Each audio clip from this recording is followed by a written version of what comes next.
Just when we thought the United States Mint was on track for doing the right thing and making collecting coins exciting again, well, they went and screwed it all up yet again.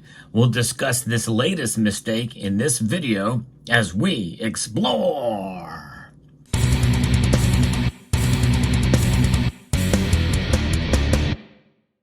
A lot of my videos that I've done in the past have been fairly critical of the United States Mint, but I've also done a fair number of them that have been very praiseworthy of what the United States Mint has done. There's a lot of good things that they do, and I do enjoy some of their products. However, in recent years, as you can tell from the content on this channel, I have been more critical than not of the United States Mint.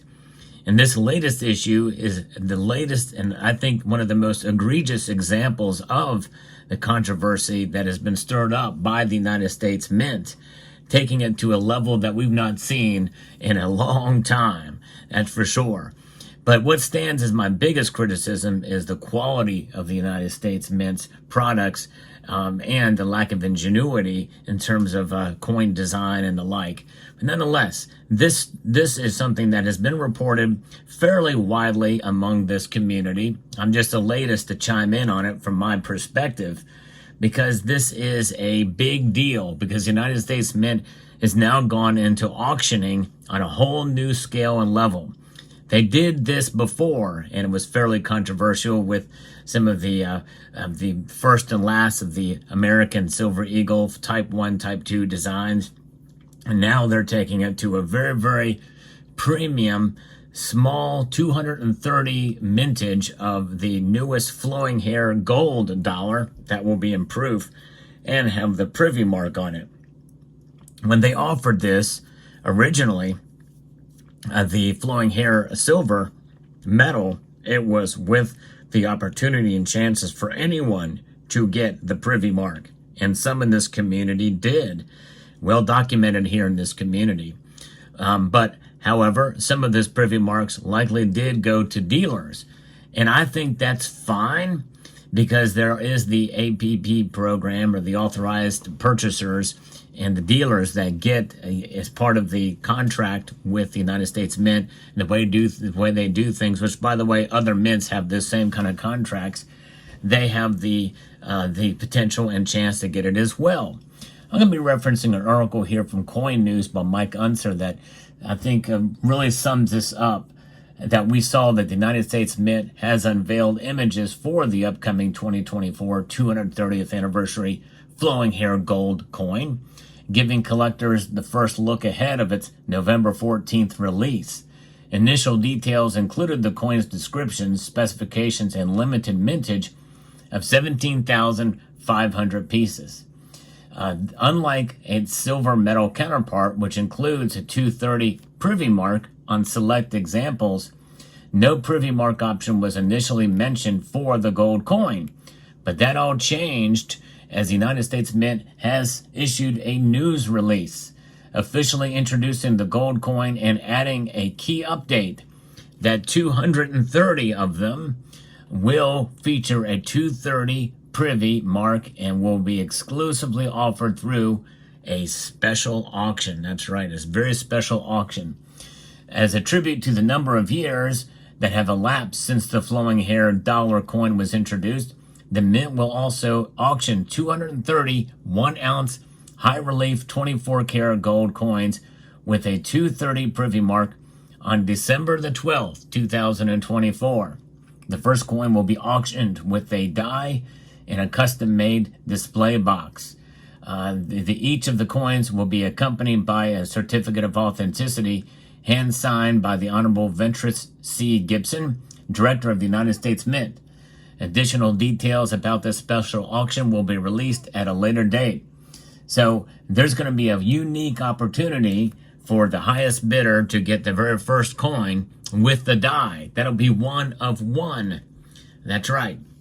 And I think that is going to really bring attention to these auctions. And it's going to mean that somebody with very, very, very, and that I mentioned, very deep pockets that will get that. And it will be so unique that essentially it can be sold at a later date in these auctions for other rarities. United States Mint is creating this and really in stepping, I think, above their bounds as a government organization, which, by the way, is one of the very few that do make a profit. But really, that's not what they're there for. They're there to cover their cost, and I think if anything, you have to have some sort of padding or cushion, and that cushion leads to profitability if you're smart. Of course, where do all the profits of the United States Mint go? To the general revenues of the Treasury. Notwithstanding, I think if this is something where they're wanting to kind of pay down the national debt, I don't care if it's Bill Gates or Elon Musk that bid on that coin and they bid at war at each other, they're not going to get more than a couple $1 million for it, likely. And even as such, that's a drop in the bucket for bringing down the debt of the United States of America. And by the way, if that's their aim and their true goal of it, well, they could probably find other ways to do it. In fact, they could probably make a custom medallion for somebody who, hey, you big billionaire, you big millionaire, you want to pay down the national debt? We'll make you a custom medallion if you contribute $5 million or more. I think that would be fine if the United States Mint wants to do that, but most of these millionaires and billionaires are not coin collectors, and they could give two poopies about a custom medallion.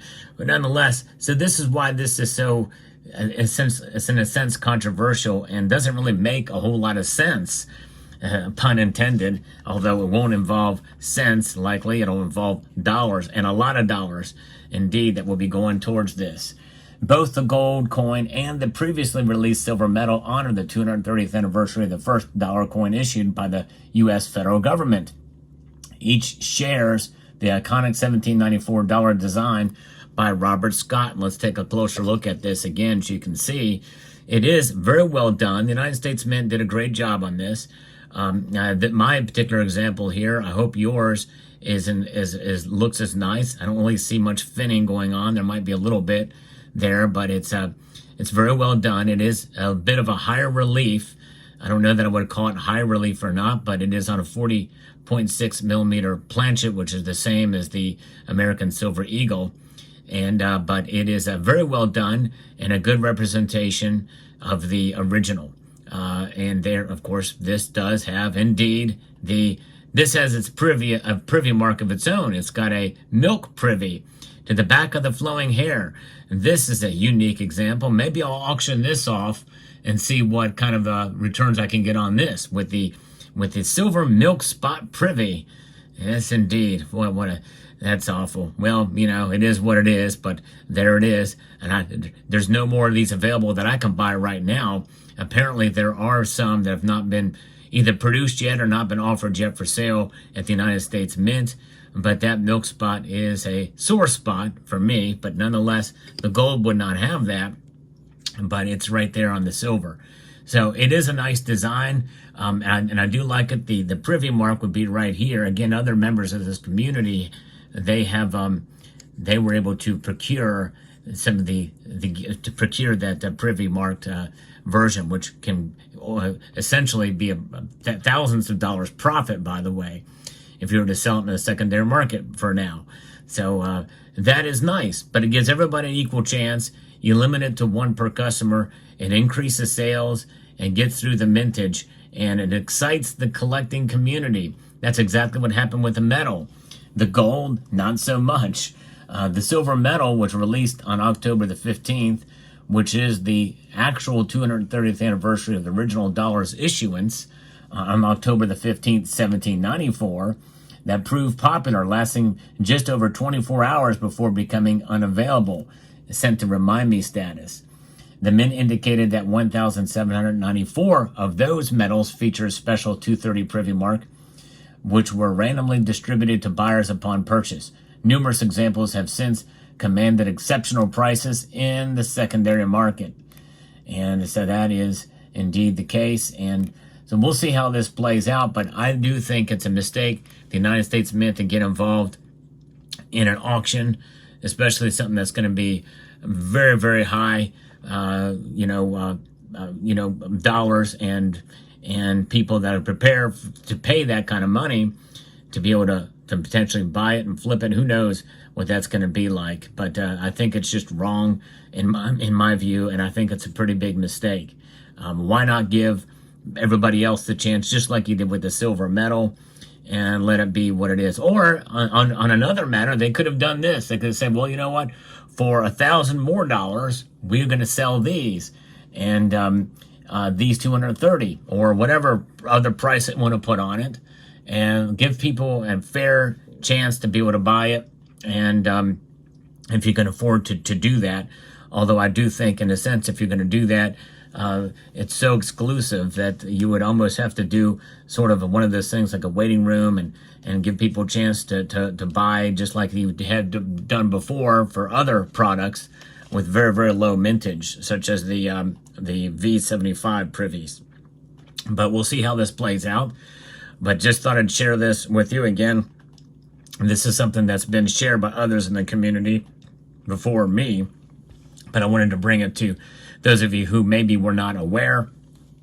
And it'll be very interesting to see how this plays out. This is one of the last products being offered in the 2024 product schedule. And another thing that makes this coin so different and history making, aside from the privy mark, is that it will be the first golden dollar that they've produced since 1889, I think.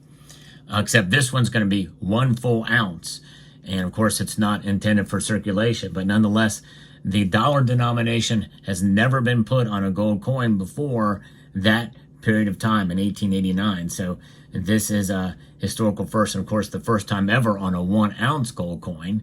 And of course, we also have examples here of this piece here, which is a proof gold eagle, and it has a denomination of $50. That's right, $50 denomination there. It's set by the original act of 1985 that created it. And then you have the American Liberty series. This has a $100 denomination on it, and it's still just 1 ounce of silver. And then you have cases like this, which I think I find quite intriguing.